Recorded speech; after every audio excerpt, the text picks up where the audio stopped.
Hey there, so I'd like to share some of my findings with the Arris CM2000 gimbal and my Futaba T8J. So most of you guys already have it set up so that the VR knob is used to tilt down and tilt up, but sometimes it's really hard to find the exact center point and it ends up drifting. That is when you have it set to incremental mode. So I found a better way to do it, and so check it out. Instead of having to go through the VR knob, I have it going to the DT5 switch. So in the DT5, if I push up, it goes down, and then it stops. If I pull back, it goes up.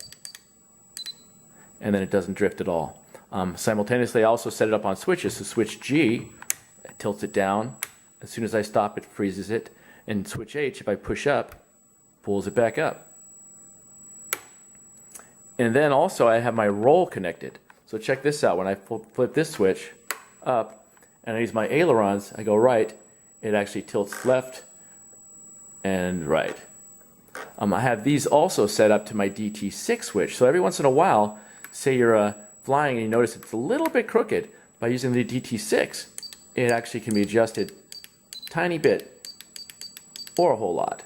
Just depends on what you want to have it set at. So this can kind of help with for minor incorrections in the field.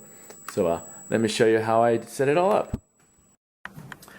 So hopefully most of you are already familiar with the T8J menus, so I'll show you the settings and hopefully they'll work for you.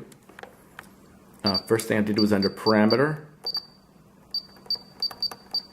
there, scroll down, and under home display I have it set to show DT5 and DT6. That way in your main menu it actually shows DT5 and DT6 in here.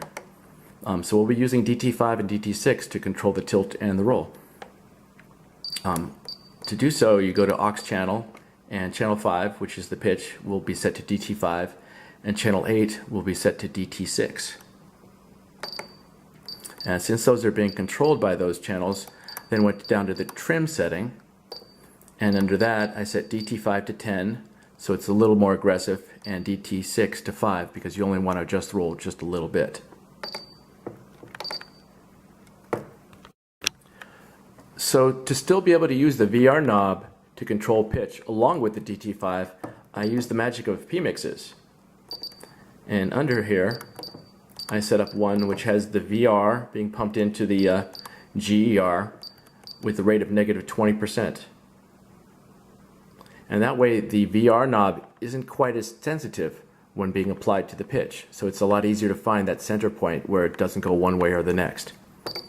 Then I also set up a couple other ones that are set up as with the switch G, so that it sends us a +12% and an offset of 100% from the GER into the GER.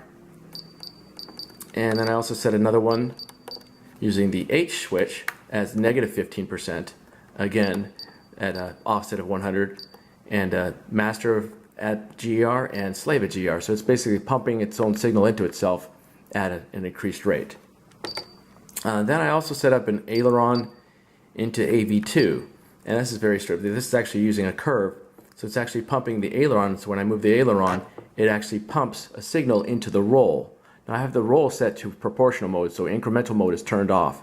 So this way, when I move the aileron right, the gimbal actually turns, and that kind of can be cool for doing some effects where you want to actually make it look like your copter is soaring instead of staying totally perfectly horizontal.